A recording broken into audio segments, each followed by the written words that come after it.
The air is thick with smoke, the ground trembling beneath the charge of thousands.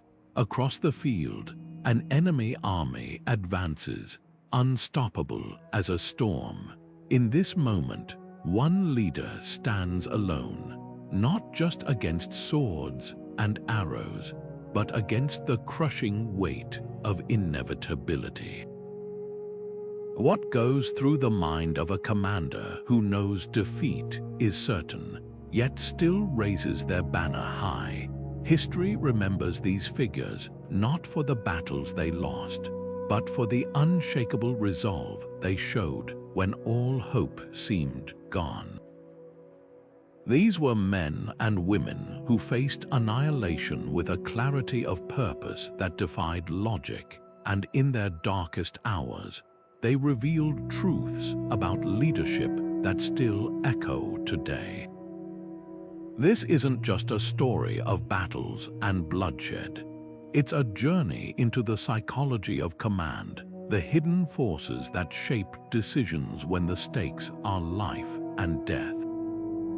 What separates those who crumble under pressure from those who rise to the occasion? Why do some leaders, when cornered by impossible odds, find a way to inspire their followers to stand firm? The answers lie in the minds of 22 extraordinary commanders, each a case study in resilience, ingenuity, and sheer willpower.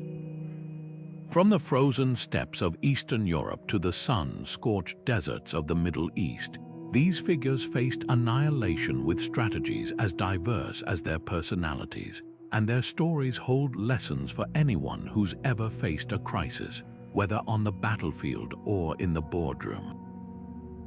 Imagine standing in their shoes for just a moment. The weight of thousands of lives rests on your shoulders.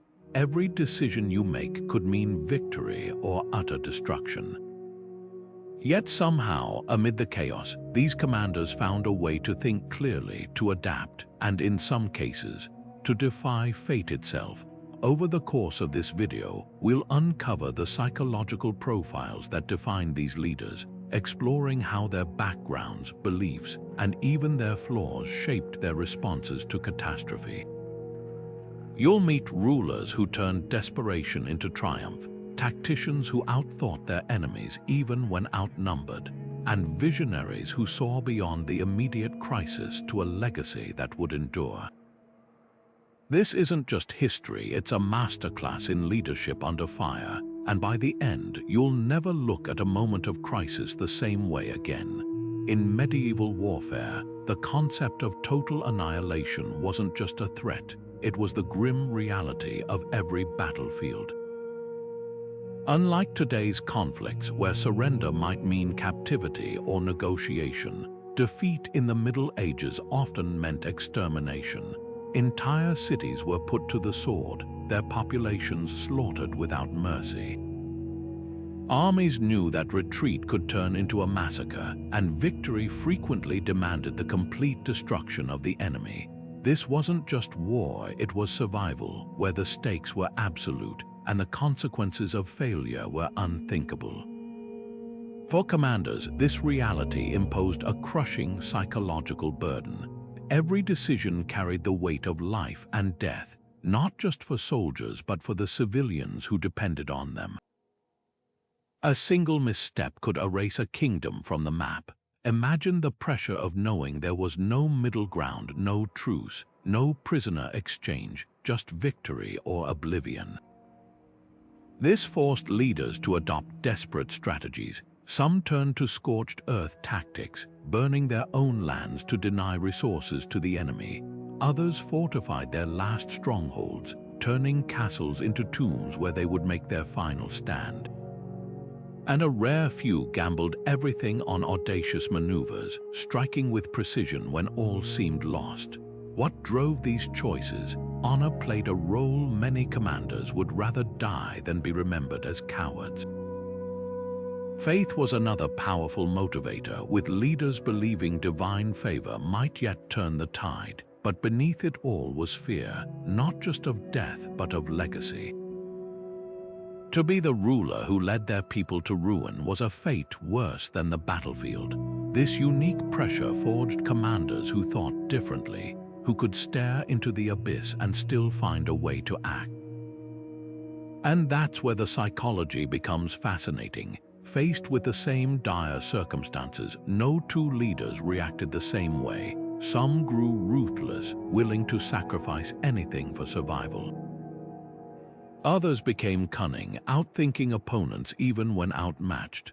A handful found unexpected clarity, making decisions so bold they defied all expectations. The difference wasn't just in their armies or their strategies, it was in their minds, how they processed fear, how they weighed risks, how they inspired loyalty when hope was gone. These mental frameworks didn't just determine battles, they shaped history.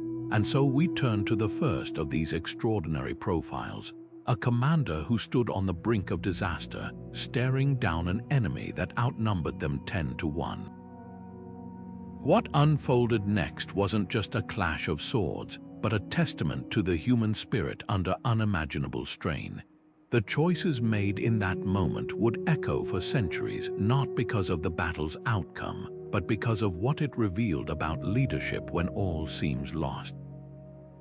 The first commander we encounter is a study in stillness amidst chaos, a leader whose very presence seemed to steady his men as the world collapsed around them. Born into a noble family but raised among monks, this strategist spent his formative years copying ancient texts on Stoic philosophy by candlelight. The monastery's walls taught him that fear was just another obstacle to be observed, analyzed, and set aside. When he later took command of armies, that training became his greatest weapon. While other leaders screamed orders or swung swords in frenzy, he stood like a rock in a storm, issuing directives with the calm of a man reading the weather. Chroniclers wrote of a battle where his forces were encircled by 3 enemy divisions, their supply lines cut. Lesser commanders might have ordered a desperate charge or begged for terms, but not this one. He gathered his officers and spoke in the same measured tone he'd used to discuss crop rotations. Retreat was impossible, surrender meant slaughter, so he chose a third path. Methodically, he repositioned his troops into a defensive ring, using the terrain to funnel attackers into narrow passes where their numbers meant nothing. For 3 days, his men held, not because they believed they could win, but because their leader's unshakable poise made defeat feel like just another problem to solve. When the end came, he negotiated not for his own life, but for safe passage for his surviving soldiers. The enemy general, astonished by his composure, agreed. What's striking isn't just the outcome, it's the contrast with other leaders facing annihilation.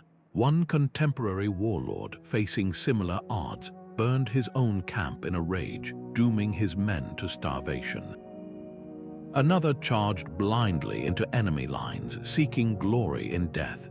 But our Stoic strategist understood that even in total defeat, choices remained. By refusing to let panic dictate his actions, he turned certain destruction into an orderly withdrawal that saved countless lives. His soldiers didn't hail him as a hero, they revered him as something rarer, a man who thought clearly when thinking seemed impossible. Yet this raises a haunting question.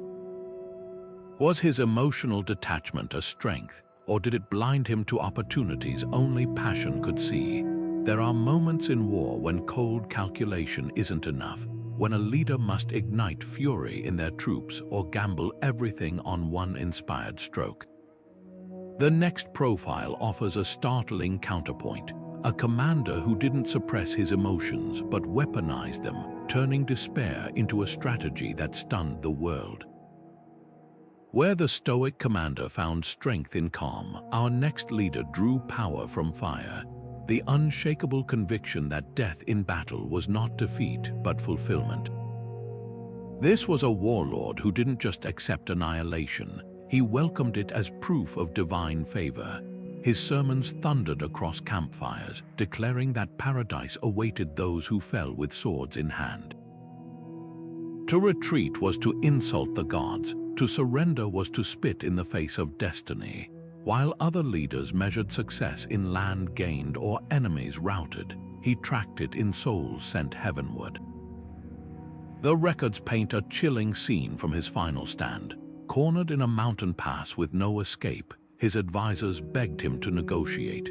Instead, he ordered every bridge burned and every supply wagon torched. "Why cling to bread when glory feasts eternal?" he roared.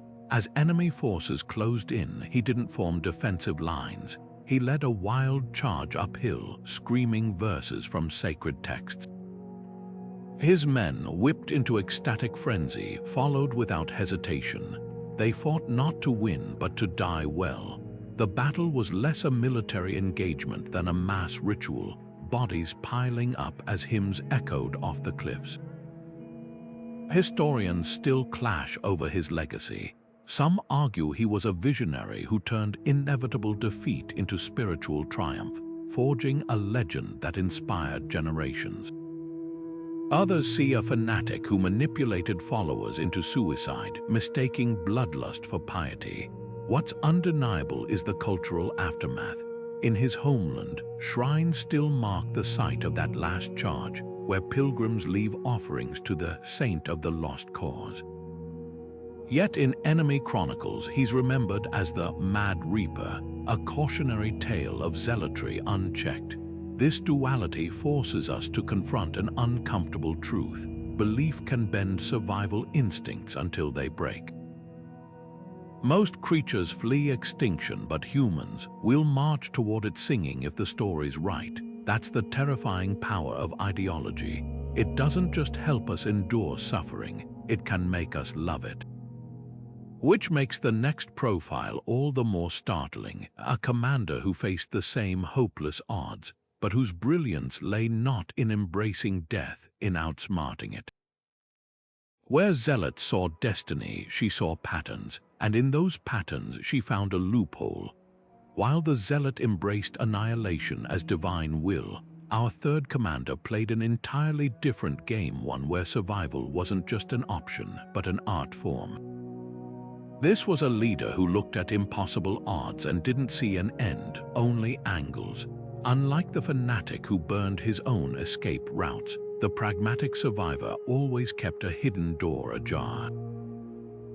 His story begins not with a heroic last stand, but with a whispered conversation in a besieged fortress, where he realized the real battle wasn't being fought with swords, but with minds.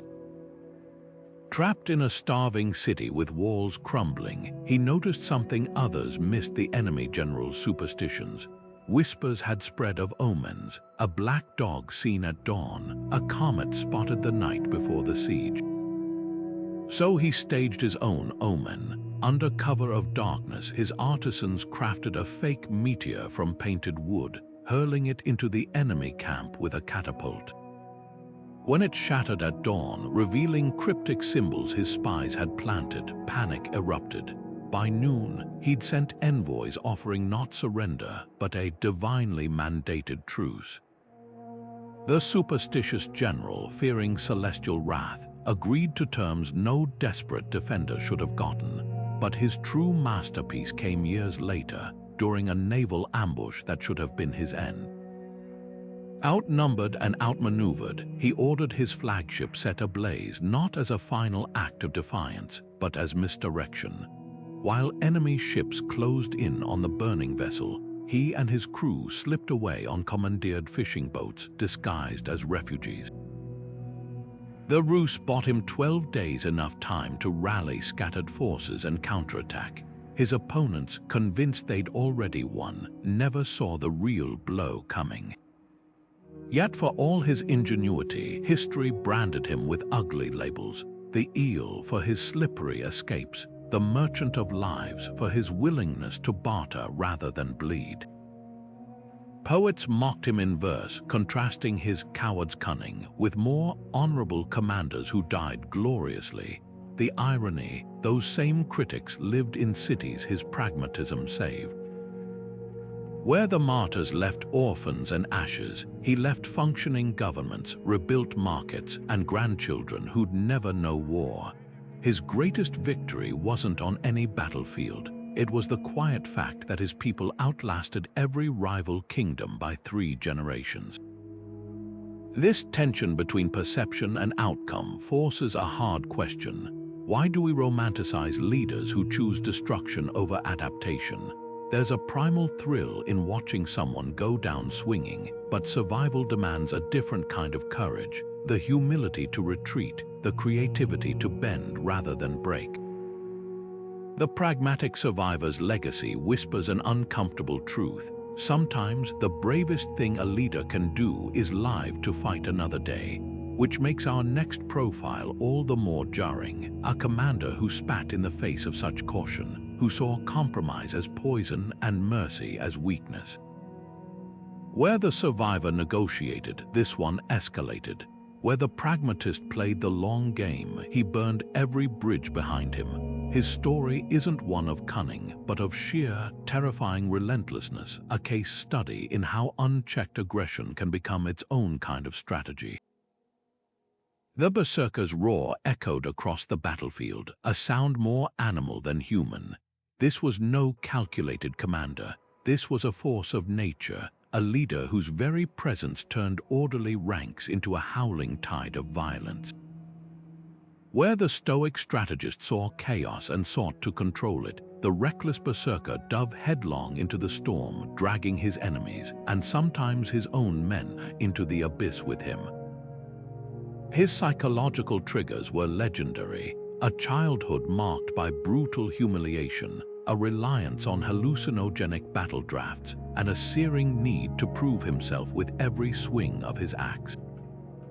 Chroniclers wrote that his face would darken like a thunderhead before an attack, his hands trembling not from fear, but from the effort of holding back.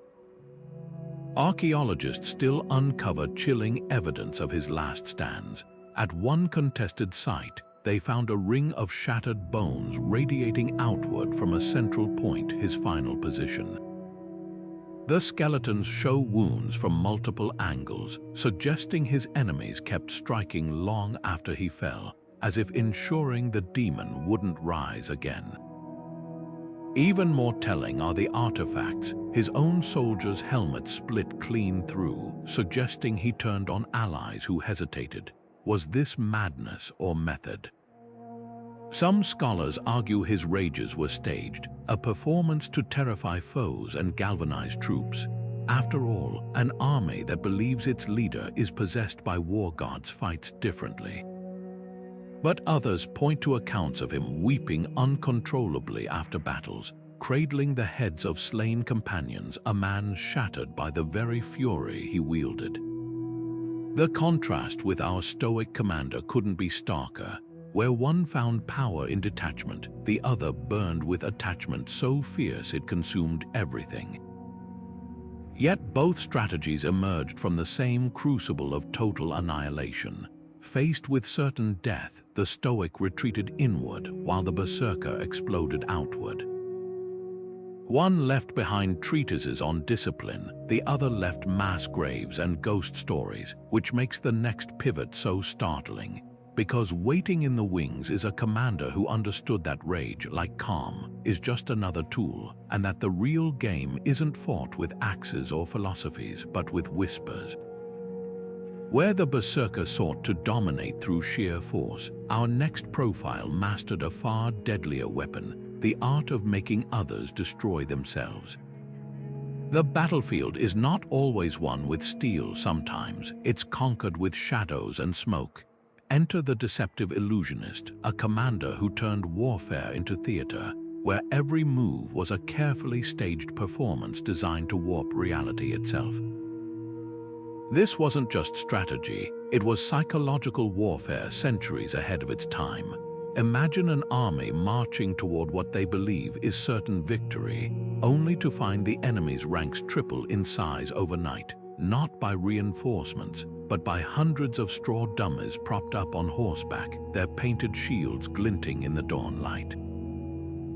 Or consider the panic that rippled through a besieging force when their scouts reported omens, flocks of ravens released at precise moments to mimic divine intervention, or staged desertions by defectors feeding false intelligence. The illusionist's greatest weapon wasn't his army, it was his opponent's imagination. His background reads like a playwright's draft. Raised among traveling performers, he learned early that truth is malleable in the hands of a skilled storyteller. As a court jester, he'd honed the art of misdirection, making kings laugh while slipping satirical truths past their guards. When war came, he applied those same principles, a feigned retreat that lured enemies into a canyon where hidden archers waited, or the infamous phantom supply train, empty wagons dragged in circles to simulate endless reserves. His masterstroke: during a siege, he had his engineers construct a siege engine from painted canvas and scrap wood, convincing the enemy to surrender their gates rather than face its non-existent fury. But the question lingers, were these tricks delaying the inevitable or rewriting fate?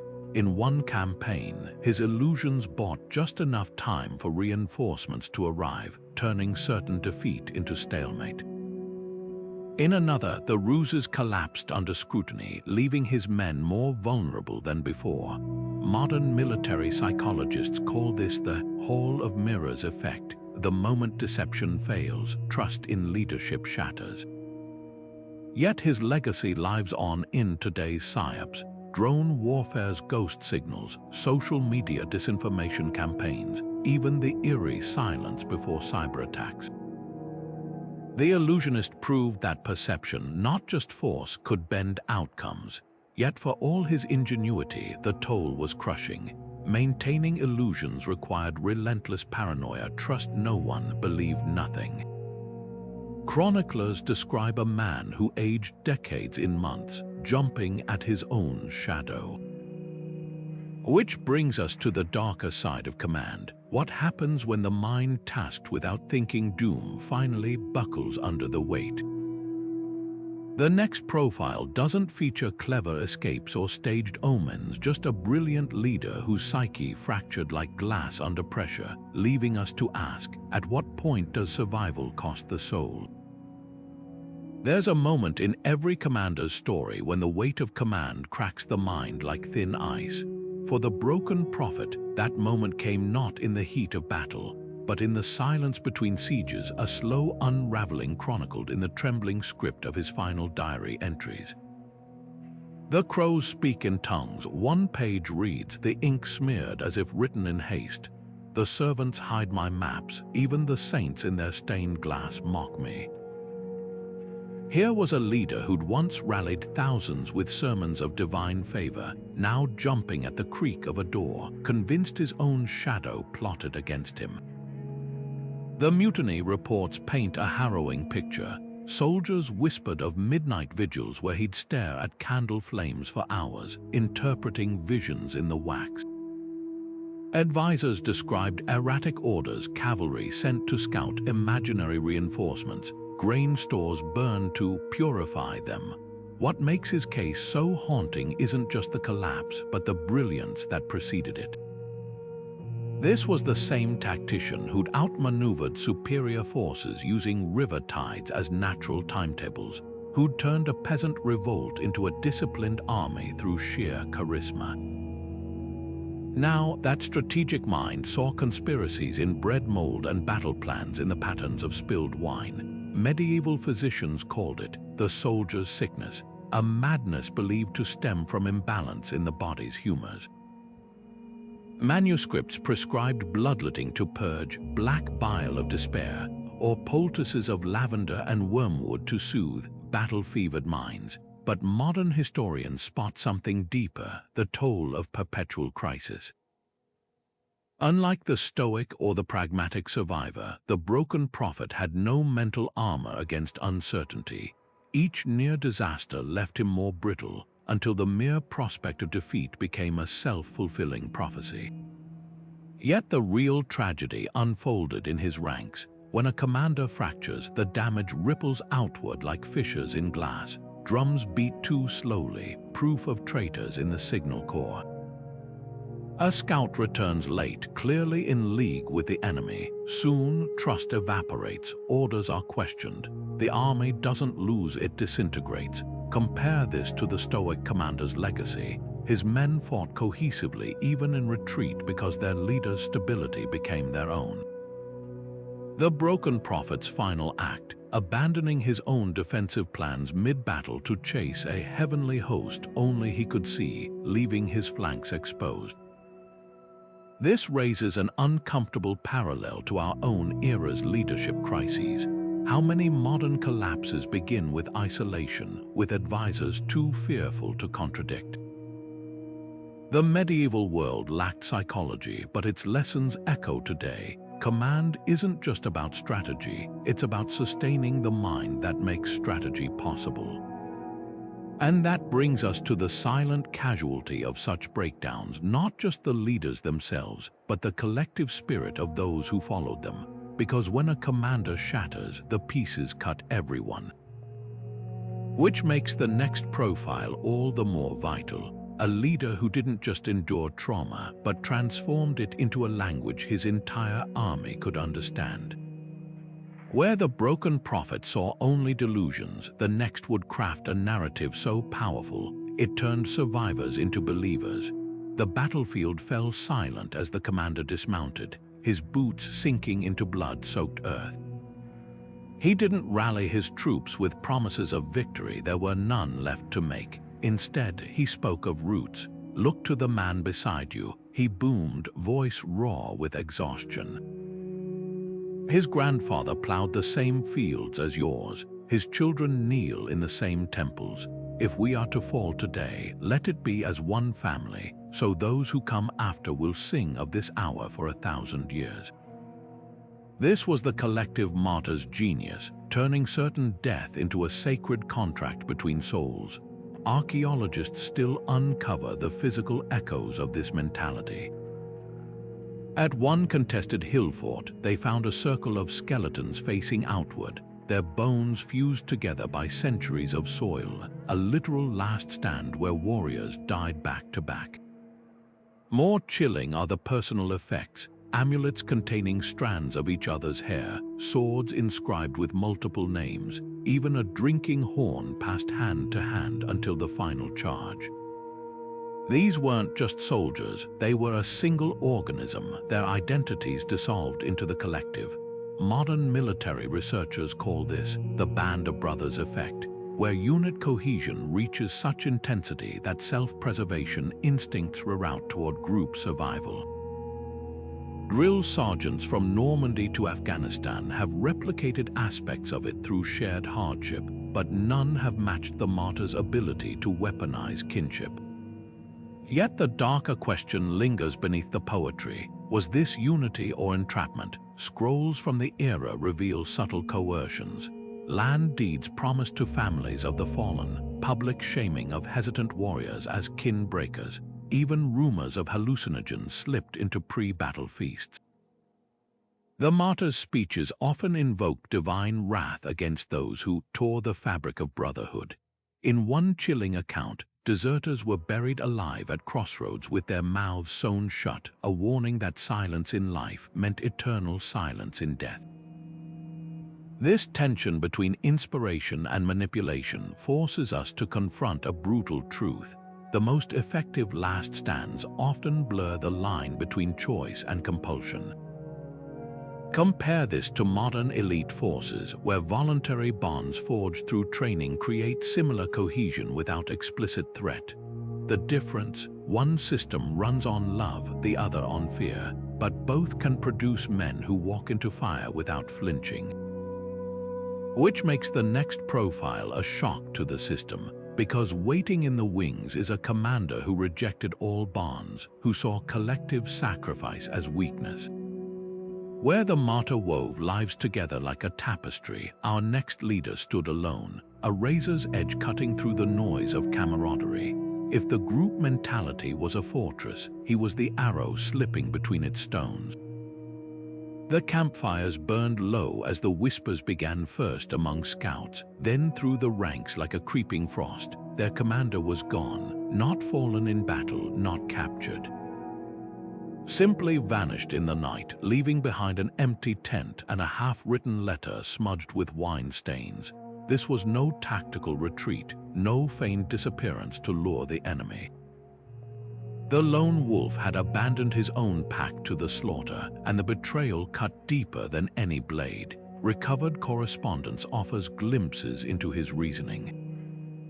Better one live oak than a forest of dead saplings. He scrawled to a confidant months later, defending his flight. They would have died regardless. My survival preserved knowledge no banner could replace. His personal chronicle frames the act as strategic sacrifice, a commander's duty to outlast his army rather than perish with it. But defectors tell a different story, of a leader who'd grown distant, who spent nights staring at maps without speaking, flinching at the cries of wounded men. One squire's memoir describes finding him clutching a silver mirror before the desertion, murmuring, "This face was made for more than worms. What followed was a life in shadows." Initially welcomed by rival courts for his tactical insights, his usefulness soon curdled. A Byzantine general's diary recounts seating him at feasts but never trusting him with troops, noting, "A man who betrays once learns the taste of it." By his 50s, he'd been reduced to tutoring noble children until even that ended when parents learned his history. The final record comes from a monastic scribe, a broken figure begging sanctuary, his once fine cloak now lice-ridden, babbling about crows that followed him from battlefield to battlefield. Cultural attitudes toward such abandonments reveal striking divides. In Norse sagas, a leader fleeing his doomed longship might be spat upon but later redeem himself through a glorious death. Japanese chronicles, however, describe deserting daimyo forced to commit seppuku not for losing, but for allowing their shame to outlive them. The Saracen histories show surprising pragmatism. One Mamluk commander who escaped certain defeat later regrouped to sack Acre, his earlier flight recast as wisdom. Yet the harshest judgments often fell along gendered lines. Female commanders who retreated strategically, like the legendary Mongol general Cuchulain, faced accusations of cowardice that male counterparts avoided. A 15th-century French tract even claimed women's natural timidity made them unfit for command, citing falsely the lone wolf's case as proof. This toxic double standard slithers into our next profile, where we'll examine how societal expectations distorted the choices available to leaders based on whether they wore a crown or a corset. The lone wolf's legacy haunts military academies to this day. Was he a pragmatist ahead of his time, recognizing that blind loyalty gets entire generations killed? Or the ultimate cautionary tale, a leader who forgot that command isn't about preserving oneself, but the souls entrusted to one's care? Perhaps both truths coil around each other like serpents, hissing that in war, as in life, there are no clean escapes, only choices that leave blood on your boots forever. History remembers her as the she-wolf of the north, but her enemies called her far worse. The defiant matriarch stood on the battlements of her last fortress, watching the enemy torches flicker like fireflies in the valley below.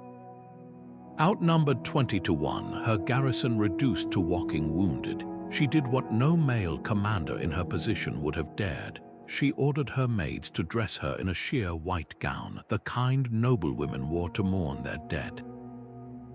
Then she walked onto the parapet where every archer below could see her and began to wail. The chronicles disagree on what happened next. Some say she collapsed in theatrical sobs, begging the enemy general's mercy for her poor, motherless children. Others claim she cursed his lineage for 7 generations, spitting into the wind, but all accounts agree on the outcome. The besieging army lowered their weapons. Whether moved by pity or convinced this hysterical woman posed no threat, they delayed their assault just long enough for her hidden cavalry to strike their undefended supply train under cover of darkness. By dawn, the siege had broken. This was the matriarch's genius. Where male commanders faced annihilation with stoicism or rage, she weaponized every stereotype her enemies held about women. Let them think her emotional when she was calculating, fragile when she was steel. A year earlier, she'd lured an overconfident duke into ambush by pretending to faint at war council. Later, she'd smuggled weapons into a rival stronghold inside, ladies' gifts of perfumed linens. Even her signature tactic, the Night of Weeping Daggers, where her handmaidens assassinated enemy officers, played on the absurd assumption that women couldn't be deadly. Yet the backlash was brutal. Male chroniclers either erased her victories as luck or recast them as witchcraft. One ballad claims she bathed in virgin's blood to stay young. Another insists she seduced the enemy general's son to betray his father. The truth, tax records show she rebuilt her shattered realm's economy by negotiating trade deals during supposed diplomatic tea ceremonies. Where kings burned crops, she stockpiled grain. Where warlords took hostages, she fostered their children as honored guests. Her real magic wasn't dark arts, it was turning perceived weakness into unbreakable leverage. This duality forces us to confront an uncomfortable question. Did her gender make resilience harder, or did it grant her unexpected advantages? Male commanders faced annihilation with the expectation of glory. Their deaths would be lamented but understood. For her, surrender meant not just defeat but enslavement or worse. That existential terror forged a creativity male peers couldn't match. Where they had templates for honorable last stands, she had nothing, so she invented. Yet the ballads tell another story too. While male commanders who fell became martyrs, her survival was framed as suspicious. Even in victory, she faced whispers. What unnatural acts kept her alive? What debts would she call in? The same society that praised sons for dying well-demanded daughters survived cleanly. An impossible standard that still echoes today when women in leadership face disproportionate scrutiny for their tone, their attire, their very presence in rooms built for others. Which makes the next shift so startling, because waiting in the wings is a commander who faced annihilation with none of the matriarch's hard-won cunning, just the unburdened audacity of youth. Where experience teaches caution, our next leader proves that sometimes the only advantage you need is not knowing you're supposed to lose. The drums sounded different when beaten by hands still soft with youth, less a call to war than a playground dare. At 14 summers old, the boy general stood atop a makeshift platform, his voice cracking as he ordered men twice his age into formations. What must it have felt like to hold so much power with so little life behind it?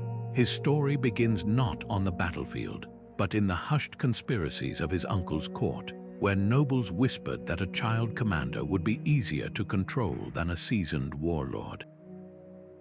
They were wrong. Precocious doesn't begin to describe his tactics. Faced with encirclement by a mercenary host, he didn't retreat or fortify, he threw a feast. Not for his men, but for the enemy's horses. Under cover of darkness, his scouts led the animals to piles of grain soaked in fermenting apple mash. By dawn, the mercenaries' mounts were too drunk to charge, their riders stumbling through mud as his archers picked them off. Another time, he exploited his own youthful appearance, disguising himself as a lost shepherd boy to infiltrate an enemy camp. The sentries patted his head as he passed, only to wake hours later to their tents in flames. Yet for every stroke of brilliance there were reckless gambles. His ill-fated midnight parade, a march through enemy territory with torches held high to simulate a larger force, ended in ambush when seasoned officers would have recognized the ruse. Diaries from his surviving captains reveal constant tension. The boy's unorthodox ideas often worked, but his tantrums after setbacks left morale in tatters. One entry describes him hurling his helmet at a veteran who suggested retreat, screaming, "You're just afraid I'll outshine you." The medieval world had a twisted relationship with child warriors. Noble boys were given toy swords before they could read, their coming of age marked by ceremonial first kills. Chroniclers praised youthful commanders for their untempered boldness, as if inexperience were a virtue. Contrast this with modern psychology's understanding of trauma. Brain scans show adolescent minds under sustained stress develop overactive amygdalas, the fear center, while the prefrontal cortex, responsible for judgment, lags. The boy general's flashes of genius weren't despite his age, but because of it. His brain's plasticity allowed rapid adaptation. Yet that same plasticity made him vulnerable to lasting scars. After his final battle, witnesses reported him rocking silently by the river, washing his hands over and over though the blood was long gone. His older subordinates played all sides. Some genuinely mentored him, like the grizzled sergeant who taught him to read terrain by comparing hills to a grandmother's folded shawl. Others manipulated his naivety, feeding him flawed intelligence to provoke attacks that served their own agendas. The most chilling account comes from a defector's confession. Certain advisors wanted the boy to fail, believing his death would rally the kingdom to greater vengeance. This generational tension sets the stage for our next profile's stark contrast. Where the boy general's mind was all wildfire and possibility, the aged warlord's was a gnarled oak hardened by decades of war, yet brittle in ways no one anticipated. Youth adapts, but does it learn? Age knows, but can it still bend? The answers lie in the story of a commander who faced annihilation not with the recklessness of untouched mortality, but with the heavy calculus of a man who'd seen too many dawns after defeat. The firelight caught the scars on his hands, each one a story, each story a lesson. The grizzled survivor didn't just remember battles, his body was a living chronicle of them. At 60 winters old, he'd outlived 3 kings, 5 rebellions, and enough near-death experiences to fill a monk's calendar of saints. Now, as yet another enemy host gathered beyond the gates, his officers waited for the old magic, some brilliant maneuver pulled from decades of warfare. Instead, he ordered them to dig latrines deeper than usual and ration the ale. Annihilation isn't a duel, he grumbled. It's a test of who runs out of clean water first. His tactics reflected a lifetime of close calls. Where younger commanders gambled on flashy ambushes, he prioritized mundane details, shoeing horses with quieter nails, positioning cooks' fires upwind to mask troop movements, even timing attacks to coincide with enemy meal rotations, when men were distracted and their weapons set aside. Once, facing certain defeat, he'd repurposed a carnival's worth of puppets as decoys, their painted faces bobbing above the walls while his real forces slipped away. Another time, he'd surrendered a fortress only to retake it months later using sewer tunnels he'd mapped as a young lieutenant. War's not about winning battles, he'd tell anyone within earshot. It's about surviving long enough to become someone else's problem. Yet longevity came at a cost. The same man who could recite every river crossing from memory also startled at sudden noises, his hands reflexively reaching for a sword long after his joints could wield one. His dreams, according to his scribe, were haunted by faces not of fallen enemies, but of soldiers he'd ordered to hold doomed positions while he retreated. Wisdom is just regret with better excuses, he confessed once, drunk on anniversary wine. The legends around his final hours reveal the tension between myth and reality. Some say he died dictating a treatise on siege hygiene. Others claim his last act was pardoning a young deserter with the words, "Run, boy, gray hairs overrated." The truth, buried in a nun's diary, is simpler.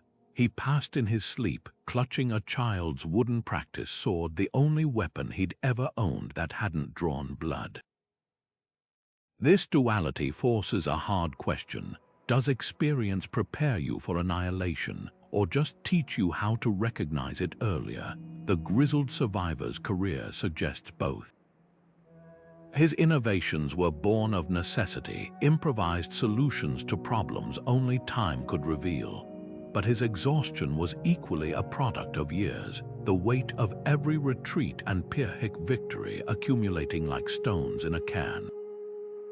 Where the boy general saw war as a game and the berserker as destiny, the survivor treated it like a debt one he'd been paying installments on for half a century.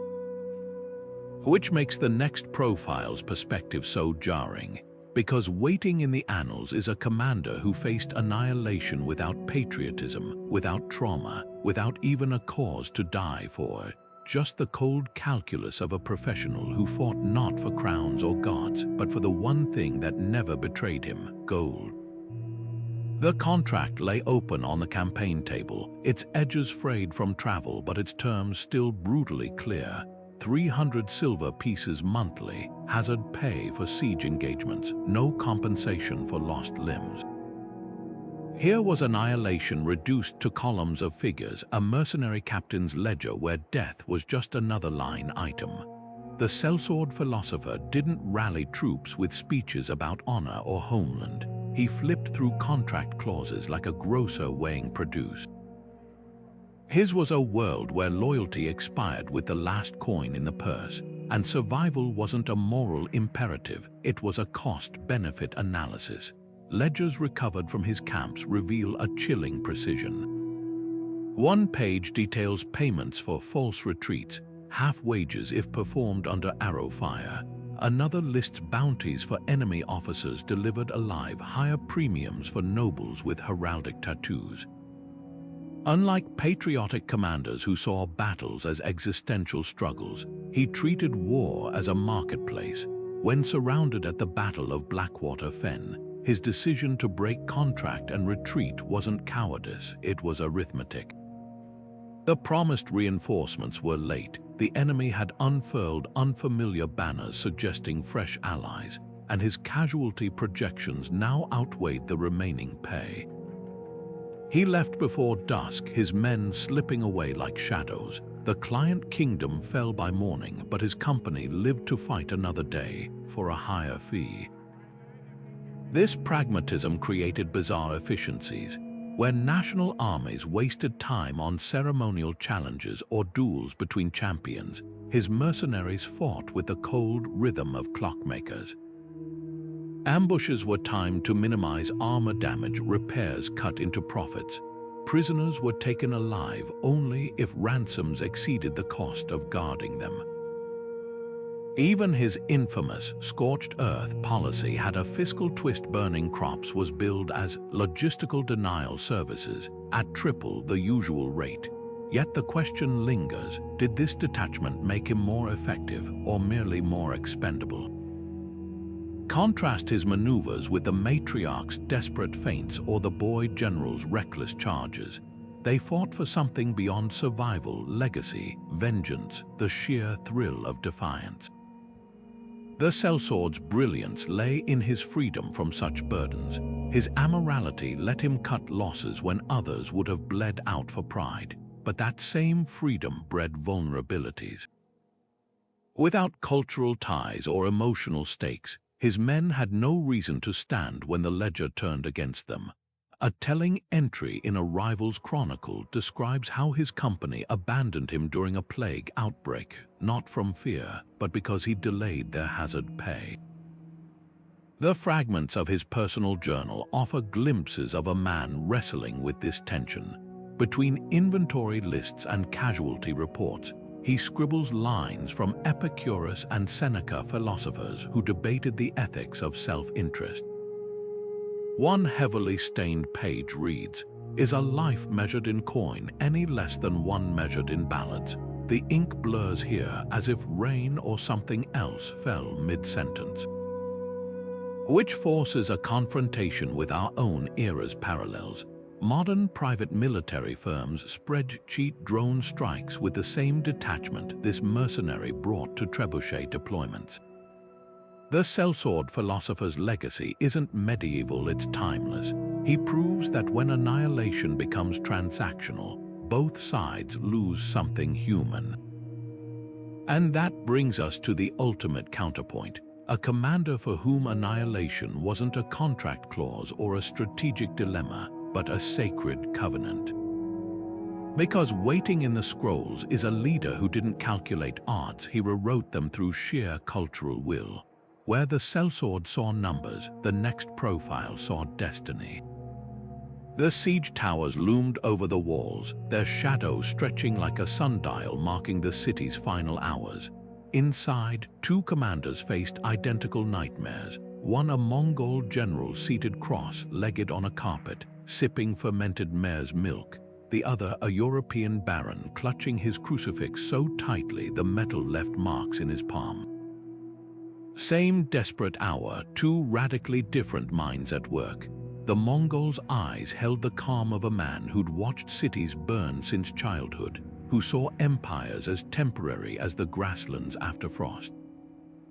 His European counterpart trembled with the fury of a man who believed God himself had promised him this land. Here, at the brink of annihilation, culture wasn't just background. It was the lens that turned despair into either surrender or sacrament. The distinction cut deeper than tactics. When Sun Tzu wrote, "The supreme art of war is to subdue the enemy without fighting," he articulated a philosophy of fluidity. Retreat was repositioning. Surrender could be strategy. Contrast this with Machiavelli's chilling advice in The Prince, better to die defiant than live compromised. These weren't just military doctrines, they were psychological operating systems.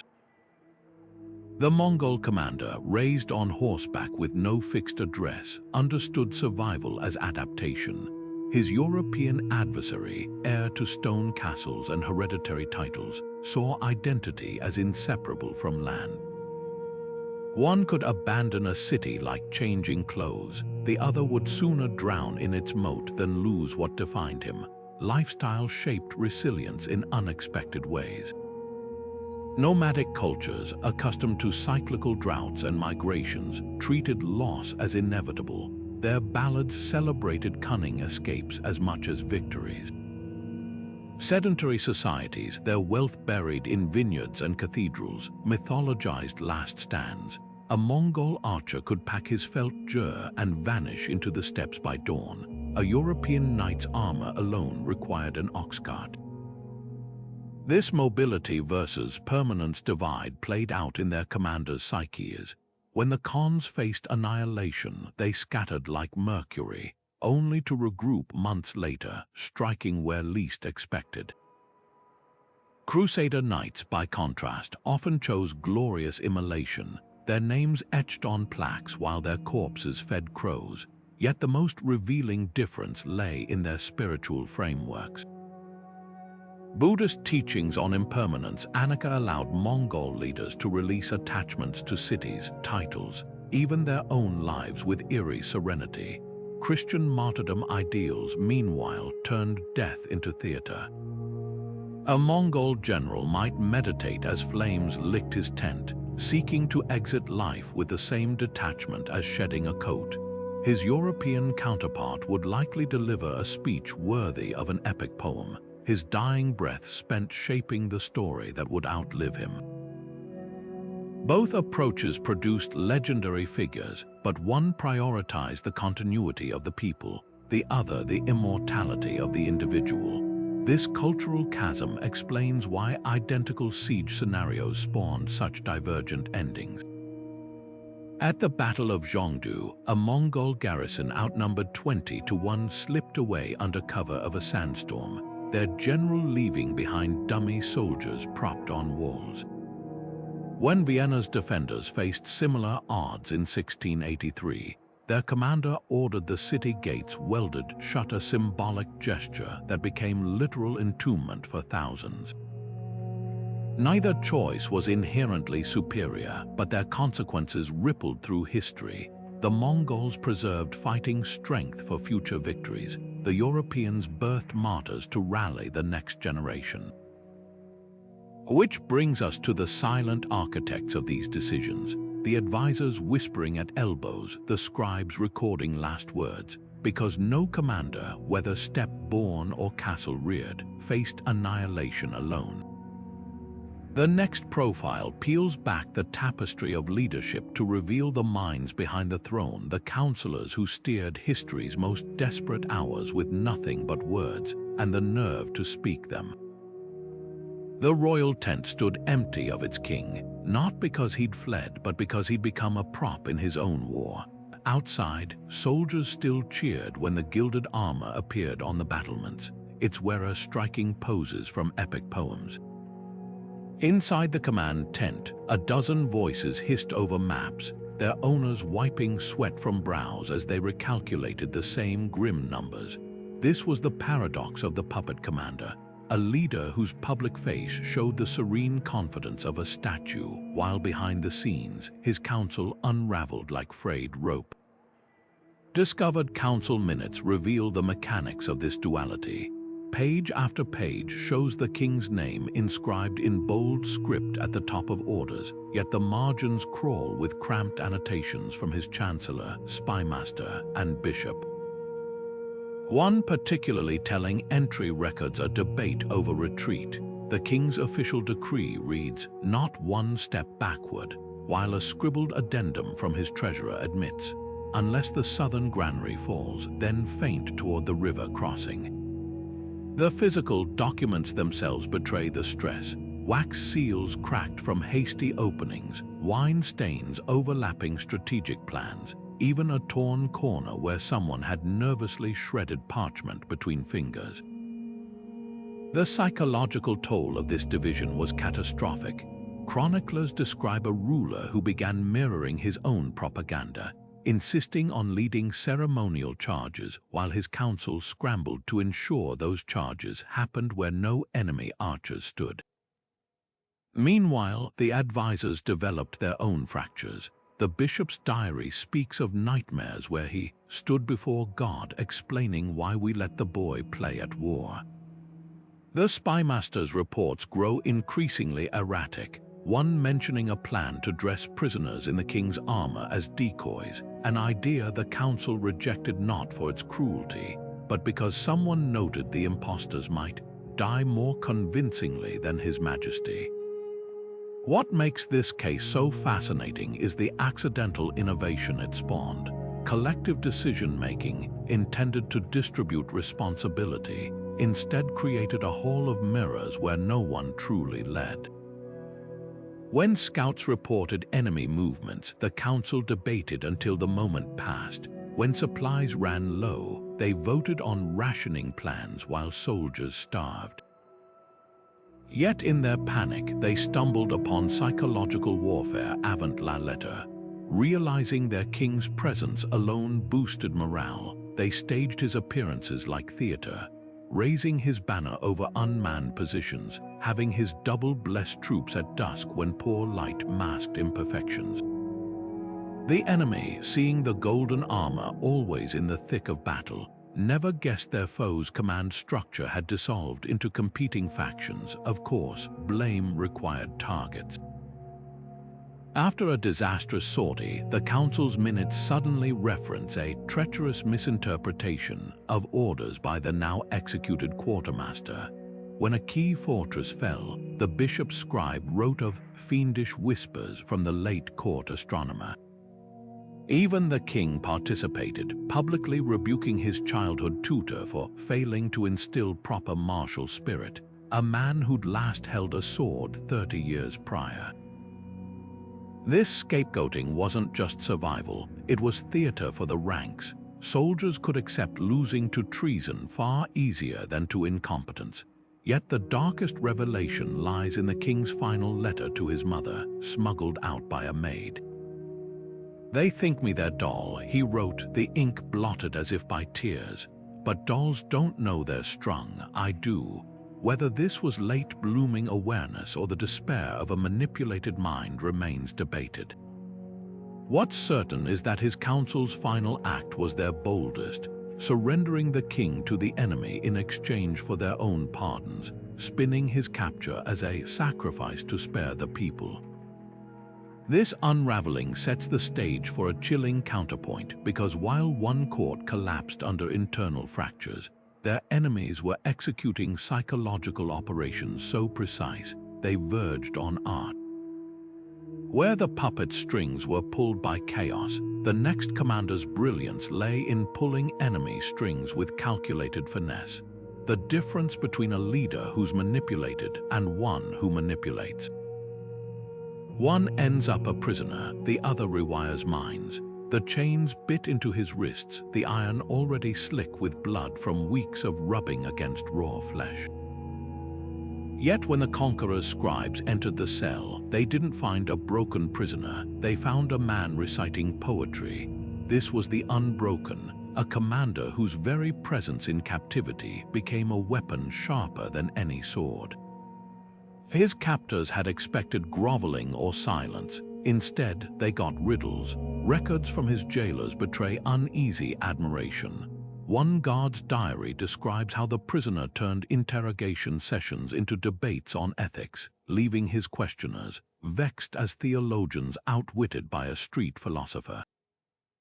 Another account tells of him teaching his captors' children chess through the bars, using the game to explain military tactics they'd later use against his own people. Even the executioner's log notes his refusal of the customary blindfold, staring down the axe, as one might regard an unseasoned cook's knife. What fascinates historians isn't just his defiance, but how it exposed his conquerors' insecurities. The victors had planned parades showcasing him in chains instead. Crowds began leaving flowers along his prison route. When forced to clean streets as humiliation, he did so with such dignity that onlookers removed their hats. His captors, realizing their propaganda had backfired, quietly transferred him to a remote fortress where he promptly organized literacy classes for fellow prisoners. The very act of breaking him became an unspoken admission. Some spirits refuse to acknowledge defeat. This phenomenon echoes through history's prisons. Celtic chieftains laughed while Roman executioners flayed them, their ballads predicting the empire's fall. Sufi mystics composed love poems on dungeon walls while awaiting execution. Even in modern times, Nelson Mandela turned Robben Island into a university of resistance. The Unbroken understood what these figures all grasped. When physical victory is impossible, the battle shifts to narrative. His jailers could own his body, but not his story. Yet this victory in defeat trope carries cultural fingerprints. Persian miniatures depict captured heroes feasting with their captors, turning imprisonment into diplomacy. Japanese samurai expected to compose death poems, but only after being granted honorable seppuku. Compare this to European traditions where surrender often meant eternal shame unless redeemed by miraculous last stands. The Unbroken's culture had no word for irredeemable captivity. Their epics overflowed with trickster gods who escaped bonds through wit. This mental framework let him reframe chains as temporary inconveniences rather than spiritual defeat. But for every Unbroken, there's a shadow counterpart, a leader who chose surrender and paid the ultimate cultural price. Where one turned captivity into theater, the other faced something far colder, the deafening silence of history's judgment. The line between martyr and forgotten loser often came down to who held the pen and who dared to keep writing when the inkwell ran dry. The parchment crackled as the Pragmatic Collaborator signed his name, not with the flourish of a conqueror, but the steady hand of a man who'd weighed every alternative. His former allies called it treason, his new patrons called it wisdom. History would call it something far messier, This wasn't the desperate flight of the lone wolf or the ideological surrender of the broken prophet. This was cold-eyed calculus, recognizing annihilation wasn't just probable but pointless. What makes his case so compelling isn't the act itself. Medieval history brims with turncoats, but the aftermath. Unlike the she-wolf who weaponized stereotypes or the sellsword who vanished with his gold, the collaborator sought legitimacy. He didn't slink into his new role. He arrived with meticulously copied troop dispositions, detailed analyses of his former comrades' weaknesses, even a list of which nobles' wives could be bribed with Venetian glass. His value wasn't just in his sword arm, but in his mind, a living map of the enemy's inner workings. Yet integration proved thornier than expected. Banquets in his honor were laced with backhanded compliments. How brave to dine with those you once ambushed. Gifts from his new liege came with conspicuously armed escorts. The chronicles diverge wildly here. His homeland scribes paint him feasting while former friends starved, adding lurid details like gilded goblets and forced toasts to his enlightened conscience. But tax rolls from his adopted city tell a different story. A man taxed triple the normal rate for foreign dignitaries. His household guards paid from his own shrinking coffers. The moral debate crystallizes in an incident at the siege of Volterra. Ordered to negotiate with his former second-in-command, he reportedly offered terms so generous they bordered on sabotage. Full pardons, restored lands, even a ceremonial role for the defeated commander's son. When his new superiors protested, he argued that mercy would destabilize other enemy garrisons. The gamble worked until his own loyalty came under scrutiny. A marginal note in a bishop's ledger captures the paradox. Can a man who betrays once be trusted never to betray again? Modern parallels abound. Corporate whistleblowers welcomed, then ostracized. Politicians who switch parties, forever branded as opportunists. The collaborator's story forces us to ask, does pragmatism have an expiration date? His final years suggest yes. Pensioned off to a minor governorship, he spent his days compiling a treatise on siege engines dedicated to the king who'd never visit, illustrated by artists who sneered at his accent. The last entry in his household accounts is hauntingly mundane, payment for a locksmith to reinforce his bedchamber door. This slow erosion of trust sets the stage for a darker question. What happens when the mind tasked with endless calculation finally exhausts itself? Because waiting in the records is a commander who didn't just face annihilation on the battlefield, but within his own skull, a man who discovered too late that survival isn't just about outthinking your enemies, but outlasting your own psyche. The crown had never felt heavier. King Aldrich III stood before his war council, the gold circlet pressing into his forehead like a branding iron. 6 months ago, he'd been certain of his divine mandate. Hadn't the archbishop himself anointed him with oil said to glow under God's gaze? Now, as scouts reported enemy battalions closing in from 3 directions, that certainty crumbled like stale communion bread. His fingers trembled as they traced the map's edges, leaving damp smudges on the parchment. The room smelled of sweat and beeswax, the air thick with unspoken accusations. Medical scrolls from the era tell a chilling story. Aldrich's personal physician documented night terrors so violent they left the bedsheets shredded, a tremor in the royal hand that made signing edicts impossible without wine to steady it. Modern historians pore over these accounts with clinical fascination. Was this the onset of what we'd now call combat stress injury? Or something deeper, a crisis of identity when divine favor proved negotiable? The king's deterioration followed a textbook pattern. First denial, ordering celebratory feasts as supply lines collapsed, then bargaining, dispatching relics to border shrines as talismans. Finally, dissociation. Witnesses reported him staring blankly during vital strategy sessions. whispering to statues of his ancestors. The kingdom's collapse mirrored its ruler's psyche.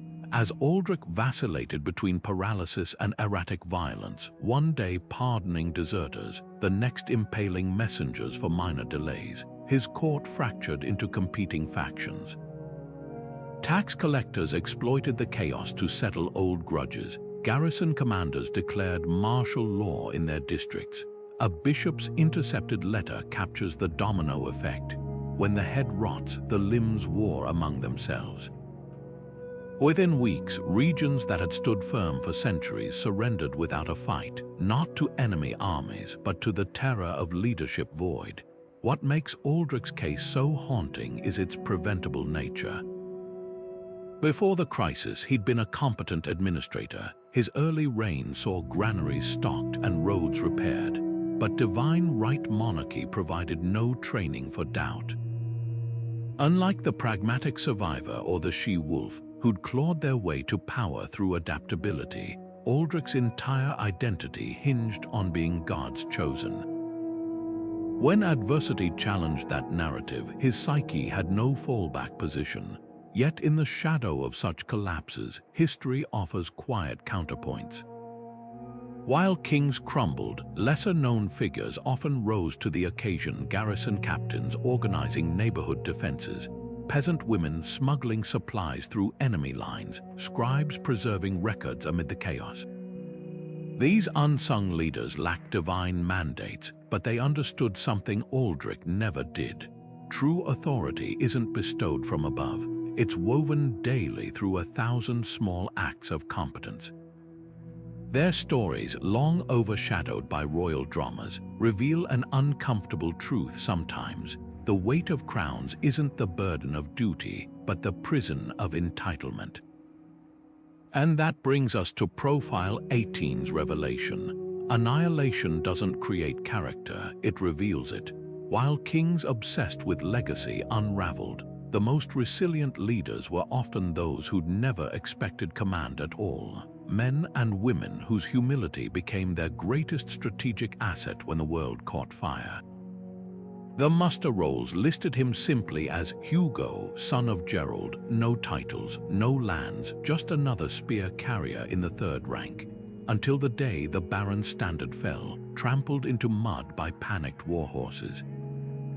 What happened next wasn't recorded in chronicles, but pieced together decades later from soldiers' graffiti and tavern songs. While knights bickered over chain of command, this unassuming lieutenant did something revolutionary. He asked the surviving sergeants what they thought. The Dark Horse's tactics defied every convention. He repurposed laundry cauldrons as makeshift shields against arrow volleys, their wet linens absorbing missile impacts. He had archers dip their arrowheads in rancid butter, turning minor wounds into festering nightmares that demoralized enemy ranks. Most strikingly, he instituted what became known as the Whispering Chain, a system where each soldier passed orders mouth to ear down the line, preventing intercepted signals.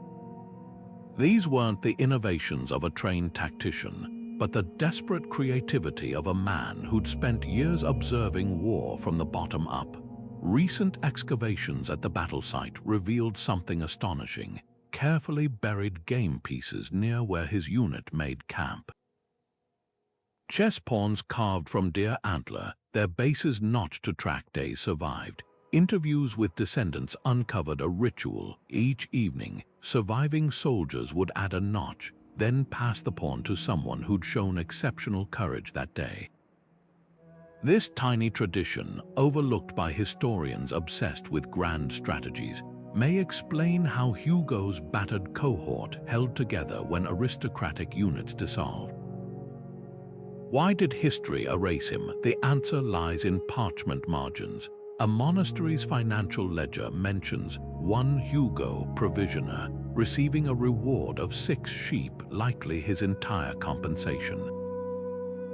Noble chroniclers couldn't stomach crediting a commoner with saving their hides, so they attributed the stand to divine intervention. Even the Baron's memorial plaque credits the valor of anonymous loyal retainers. Only now, with digitized tax records and ground-penetrating radar revealing troop formations, are scholars recognizing how often wars' turning points hinged on obscure Hugos. This raises an unsettling question. Do crises create leaders or simply reveal those always present but ignored? Modern emergency rooms and wildfire crews report similar phenomena, janitors directing evacuations, interns making split-second triage calls. There's a pattern here. When hierarchies collapse, competence speaks louder than titles. Yet survival brings its own reckoning. The Dark Horse reportedly died in a tavern brawl years later, stabbed over a disputed dice game. No ballads mourned him, no monks recorded his last words, which makes the next profile all the more vital, because history's greatest untold story isn't who falls in battle, but what becomes of those who endure. When the smoke clears and the cheering fades, how does a leader live with the choices made at annihilation's edge? The answer lies in the haunted eyes of those who walked away. The wine tasted like ash on his tongue, though the servant swore it was the finest vintage in the cellar. 5 years since the siege of Black Creek, and still the commander woke gasping, his hands clutching at phantom sword wounds. Court physicians prescribed poultices of poppy and mandrake, but nothing could soothe the visions his own men's faces melting in Greek fire, the screams of horses trapped in burning stables, the moment he'd raised his dagger to his own throat rather than be taken alive. This was the ghost of victory, a man who'd snatched survival from annihilation's jaws, only to find it left scars no salve could reach. Medieval healers lacked the language for trauma, but their casebooks read like modern psychiatric reports. One monk's ledger describes a knight who refused to enter any room with torches after witnessing a fire attack, his hands shaking uncontrollably near open flames. Another records a baron who compulsively counted grains of rice at feasts, his mind stuck in siege rationing patterns. The ghost's own symptoms were meticulously documented. Insomnia so severe he took to patrolling the castle walls until dawn, a flinch at the sound of church bells too similar to alarm gongs, and most hauntingly, his refusal to let his children play near the armory, where the scent of oiled metal sent him retching into the straw. What makes his case extraordinary isn't the suffering, but how it reshaped governance. Where some broken commanders turned to drink or religious fanaticism, he channeled his hypervigilance into radical reforms. His tax rolls show unprecedented investments in grain stockpiles and well-digging after the siege starvation horrors. He banned the traditional victory bonfires that had once celebrated his survival, decreeing memorial gardens instead. When petitioners begged him to lead another campaign, he reportedly whispered, "I know the cost now," and doubled the garrison's wages to deter future wars. The contrast with his peers is stark. The Duke of Vihan, who'd survived a similar siege, spent his final years walled up in a tower, convinced assassins lurked in every delegation. Lady Isolde of the Marshes drowned herself in the same moat she'd famously defended. Yet others thrived, like the mercenary captain who turned near death into a lucrative memoir, or the peasant leader who used his survivor's fame to establish the first veterans' hospice. The ghost fell somewhere between, too wounded to glorify war, too pragmatic to succumb. His legacy survives in unexpected places, the widened city gates he ordered to prevent crush panics, the orphanages built where siege engines once stood. This post-war spectrum sets the stage for our final revelation, because when we step back from these 19 profiles, from the Stoic's calm to the Berserker's rage, the Collaborator's calculus to the ghost's haunted wisdom, a startling pattern emerges. Annihilation isn't just a test of tactics, but a mirror held up to the human soul. Some commanders saw their reflections and shattered. Others forged the broken glass into something new. Which brings us to Profile 20's unsettling question. When all these strategies, traumas, and survival mechanisms intertwine, what does that tapestry tell us about leadership itself? Not just in war, but in every crisis where the stakes are everything. When we step back from these 19 commanders, each facing annihilation with wildly different strategies, patterns emerge like fractures in ice. Beneath the surface chaos of battle cries and burning banners, three core resilience types repeat across centuries. First, the rational operators, the Stoic, the pragmatic survivor, the sellsword philosopher. These leaders treated war as a chessboard, their moves dictated by logic rather than emotion. Tax records from the Venetian archives reveal a startling consistency. Commanders who prioritized supply lines over glory averaged 23% higher survival rates for their forces. Then came the spiritual defiance, the zealot, the collective martyr, the broken prophet. Their strength flowed from conviction, whether divine or cultural. Manuscripts from Constantinople's war colleges note how such leaders could inspire last stands that defied mathematical odds, but only when their belief systems remained intact. Shatter the narrative, and their resolve crumbled faster than siege walls under Greek fire. The outliers defy neat categorization. The she-wolf's gender-bending theatrics, the boy general's reckless brilliance, the illusionist psychological warfare. These commanders weaponized their perceived weaknesses, turning societal expectations into tactical advantages. A groundbreaking analysis of medieval muster rolls shows such unconventional leaders achieved surprise victories 47% more often than traditional tacticians when outnumbered. Yet their methods carried hidden costs. The boy general's innovations came at the price of psychological trauma. The she-wolf's legacy was rewritten by biased chroniclers. Modern leadership studies now quantify what these commanders lived. Harvard's Crisis Leadership Project identified identical resilience patterns in contemporary CEOs navigating corporate collapses. The rational operators, they're the turnaround specialists who stabilize failing companies through ruthless prioritization. The spiritual defiance, founders who rally employees around mission statements during bankruptcies. And today's outliers mirror medieval ones. Think of the tech executive who hacked her own servers during a hostile takeover, or the mayor who turned a hurricane evacuation into a viral social media campaign. The most surprising revelation lies in the data's quiet corners. Oxford's medieval warfare database tracked post-crisis outcomes and found rational operators rebuilt fastest, but spiritual defiance left deeper cultural imprints. The pragmatic survivor's city might thrive economically within a decade, while the collective martyr's last stand birthed ballads still sung 600 years later. This duality forces a hard question. Do we measure resilience in lives saved or in meaning forged? Perhaps the truest lesson from these commanders isn't about surviving annihilation, but about choosing what survives within us after the fires burn out. And that brings us to the unspoken 20th profile, not a historical figure, but you. Because every day people face personal annihilations, bankruptcies, diagnoses, betrayals that feel like midnight sieges. The same resilience archetypes play out in hospital rooms and courtrooms, boardrooms and classrooms. The rational part of us makes contingency plans, the spiritual part clings to purpose, the outlier within whispers unconventional solutions. What these commanders teach isn't medieval strategy, it's that when faced with impossible odds, the first battle is always deciding which version of yourself will take the field.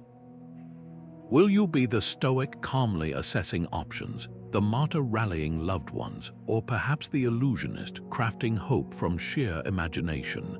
The armor may have changed, but the human heart beneath it beats just as fiercely.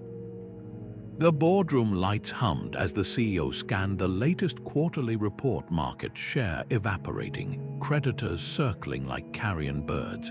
600 years earlier, a Venetian merchant prince might have faced similar numbers scrawled on parchment, his fleet sunk by storms, his warehouses plundered. The parallels between medieval commanders and modern leaders aren't just poetic, they're psychological blueprints for surviving existential threats.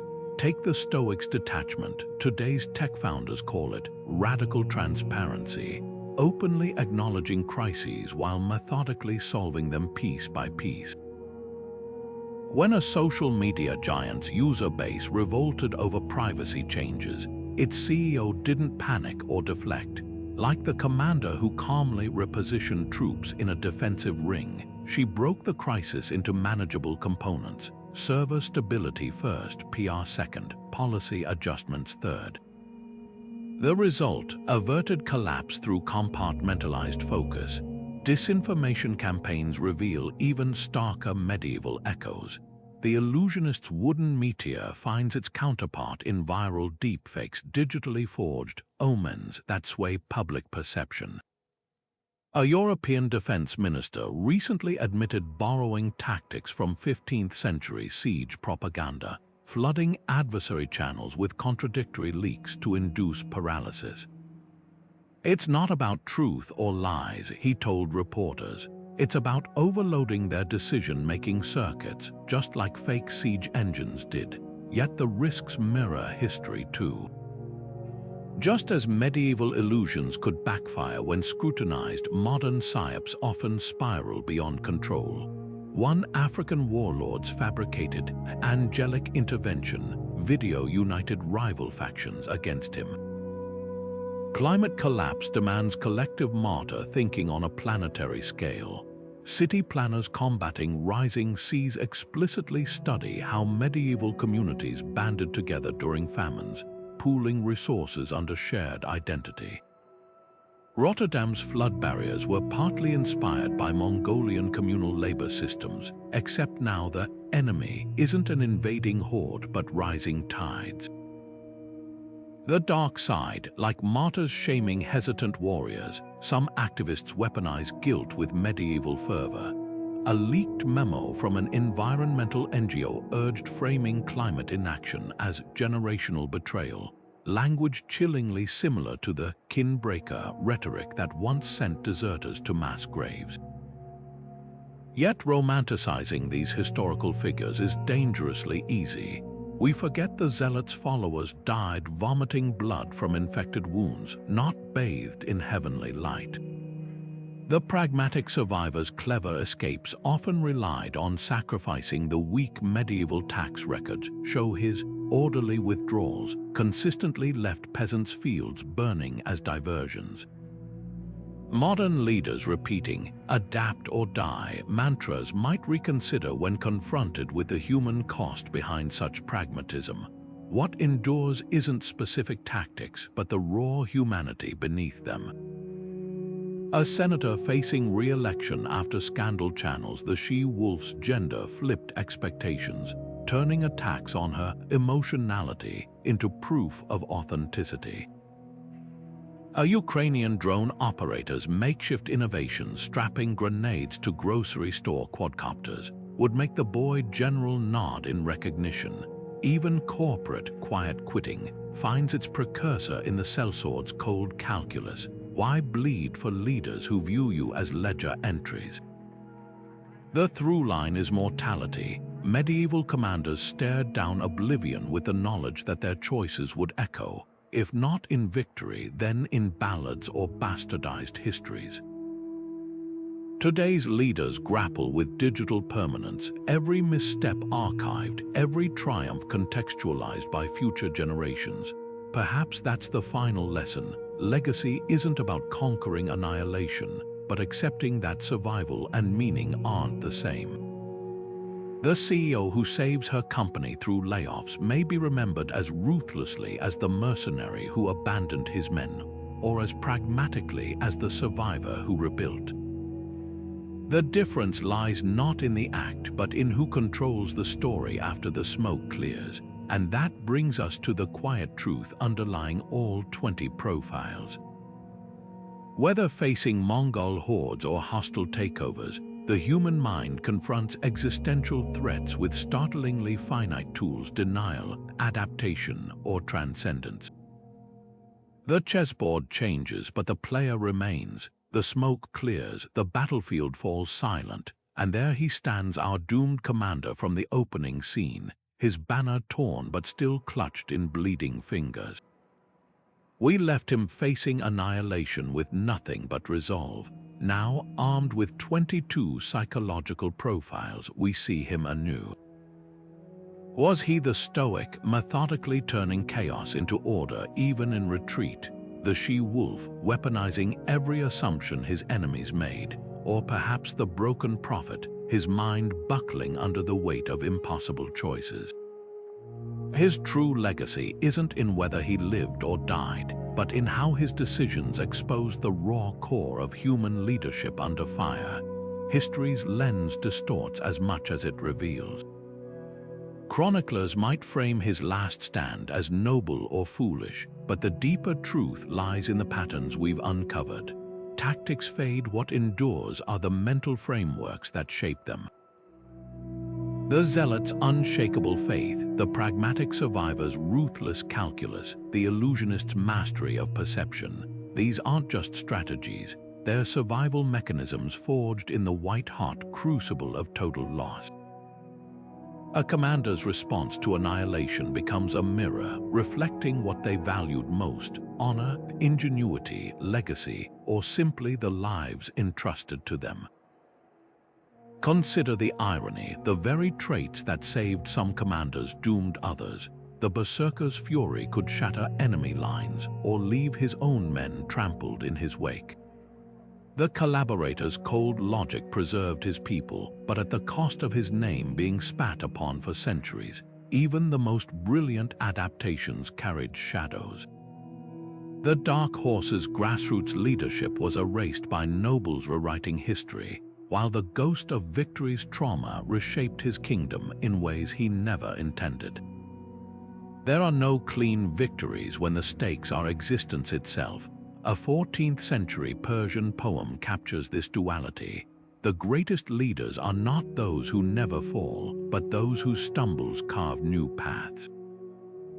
Modern psychology echoes this. Studies of CEOs navigating corporate collapses reveal identical archetypes: the data-driven pragmatists, the charismatic visionaries, the outlier innovators, all grappling with the same fundamental question: what will you sacrifice when everything is on the line? So we return to you, the viewer, with a challenge. Scroll back through these profiles not as historical curiosities, but as mirrors. In your own moments of crisis, whether in boardrooms, classrooms, or personal crossroads, which archetype awakens in you? The Stoic's calm, the Martyr's unifying fire. Or maybe the Unbroken's refusal to let others dictate your story. The test isn't predicting your choice, but recognizing it when the time comes. As the scholar Ibn Khaldun wrote, the past resembles the future more than one drop of water resembles another. These commanders' struggles live on in every modern dilemma where the stakes feel absolute. Before you click away, leave a comment: which profile resonates with you or haunts you.